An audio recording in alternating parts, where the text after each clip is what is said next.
Mga kapuso, na wash out po yung ilang mga bahay dito sa Barangay 7 sa bayan ng Mercedes sa Camarines Norte. Ito po, tingnan nyo yung nangyari. Wala nang natira dito sa mga bahay ng mga residente dito. Itong isang bahay, 3 poste na lang yung natira, tapos yung iba talagang wala nang mababakas na merong mga nakatayo dito.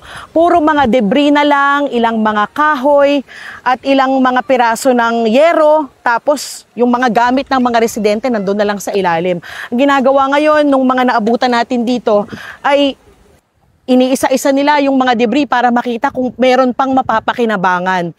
Dahil po yan sa napakalakas na hangin at napakalalakas na along dala ng Super Typhoon Uwan. Katabing-katabi lang kasi yan ng dagat at nagkataon naman na itong parting to hindi yan napoprotektahan ng seawall na nandito.